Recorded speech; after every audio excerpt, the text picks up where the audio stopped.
version of A Night of a Thousand Miles. Oh hey! Hi! Wilma Fingerdoo here with the Fingerdoo review of RuPaul's Drag Race Season 9, Episode 6. And all I have to say is, Jorge, drink me!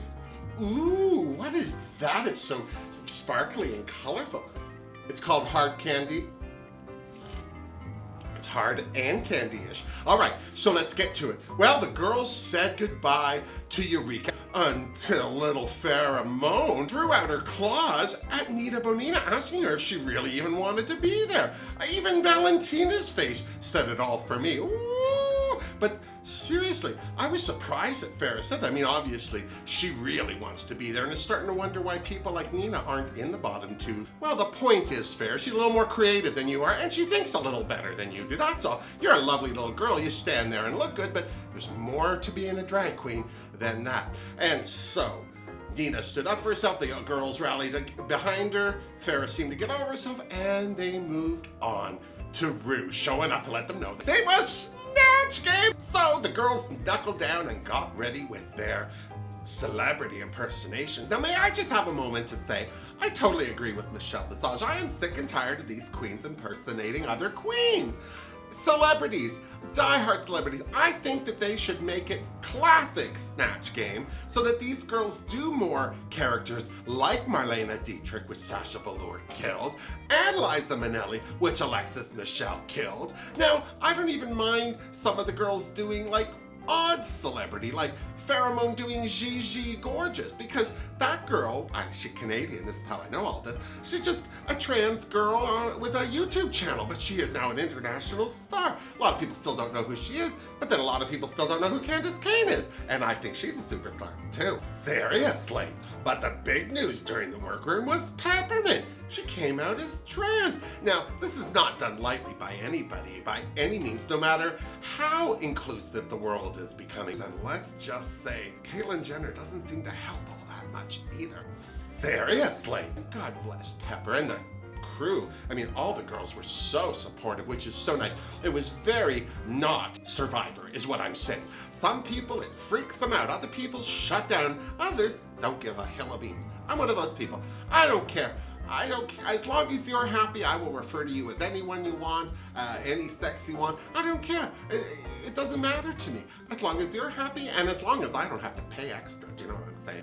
That said, the girls were visited by Ru, and she went through to see what they were all doing, dropped hints that maybe things were better or worse than what they were, and as usual, the girls didn't listen to her at all. Poor Cynthia Lee Fontaine still thought she would play Sofia Vergara, and in theory, that should have been a win for her. She's Latin, Sofia Vergara is Latin, but that's where the comparison ends, because Cynthia Lee Fontaine may speak quickly and loudly, but she's not often saying anything, certainly not throwing a joke down the pan, let me tell you what. If you're not able to make it fun and interesting, then what am I looking at you for, bless her? Now, I have to say, the girls that did stand out, I'm always more impressed by the girls I didn't think would do well, and that girl has to be Sasha Velour. Her Marlena Dietrich was hilarious because let me just say, and I'm sure you'll agree, whatever she was doing that impersonation for Ru in the workroom of that advocate was horrible, and all I could think was, if that's you being funny with an advocate, how are you gonna make a German funny? Well, she did, and she did it beautifully in her own way, at her own pace, and she shone. Of course, Alexis Michelle shone, because that girl, if she hadn't won this episode, somebody was gonna get a slap. And can we just all have a moment to talk about Untouched? What the hell was that? All I have to say for Alexis Michelle is calling out all the other girls before they went for their lip sync to say, why didn't you bitches tell me my outfit was basic? Girl, if you can't see your own outfit is basic, why are you blaming other people for not telling you? And she was saying to the girls in Untouched that she helped each and every one of them improve their looks. Well, then you're an idiot, Alexis Michelle. If you want to win, stop helping everybody and help yourself. Gee whiz. You say you have better in your wardrobe? Prove it. I am so serious.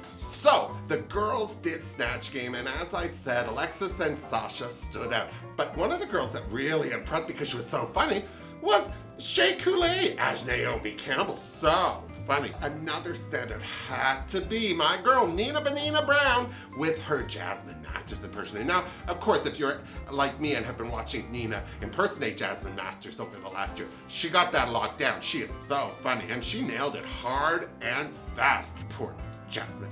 So, it was on to the runway, and it was a night of 1,000 Madonnas, and oh, kimono, you better don't. It's had my lucky star on. That's how you know I'm being Madonna, just in case you can't tell. But the girls went down the runway, and I have to say, I was impressed with a lot of the looks. Up until Shea Coulee came out in the same almost outfit that Peppermint did. They did the Material Girl Marilyn Monroe Madonna. And then another combination was Trinity Taylor and Nina Bonina Brown in the same outfit. Now, I have to say, I like both of their looks, and I'm sorry that these girls went out on the runway at the same time. But I'm also wondering, is this part of the production? Are they being a little... Because they were putting these girls side by side and forcing them to go down the runway side by side and be judged immediately. The standout was Valentina. That was gorgeous, naked with black bars. Good for her. So well done. And of course, Alexis Michelle Welch. Finally, she pulled something sparkly out of that wardrobe. God bless. Nobody could say she needed help with this look. It was stunning. And because she did so well in the Snatch Game and looked so good in her breathless Mahoney-inspired yumminess on the runway, she finally won. Now maybe the girls can get a night's sleep and stop waking up in terror, wondering if they've suggested or not suggested something sparkly to Alexis. God bless her. All right, so speaking of good runway looks, Pheromones, it looked fantastic, and it saved her from being in the bottom too. But poor Cynthia Lee Fontaine back in the bottom, and what the heck was with that makeup? Normally Cynthia Lee's makeup is fantastic, but she had that contour going right across her face, and Michelle Visage was right. She looked like she had a little bit of a mustache. Memories of Wilma is all I'm saying. And Peppermint was in the bottom, bless her.